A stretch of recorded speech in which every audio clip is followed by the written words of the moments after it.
हुकूमत ने कोरोना से मुतालिक तमाम सफरी पाबंदियाँ हटा ली हैं। वज़ारत सेहत का कहना है कि हज दरख्वास्तें जमा कराने के लिए कोरोना सर्टिफिकेट जमा कराने की ज़रूरत नहीं है। मुख्तलिफ बैंक हज दरख्वास्तों के साथ कोरोना सर्टिफिकेट मांग रहे हैं जो ज़रूरी नहीं।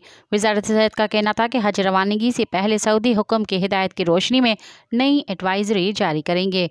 NCOC के मुताबिक पाकिस्तान में दाखिले के लिए कोरोना सर्टिफिकेट की ज़रूरत नहीं होगी, ना ही पाकिस्तान आने वालों को कोरोना नेगेटिव टेस्ट रिपोर्ट देने की ज़रूरत है।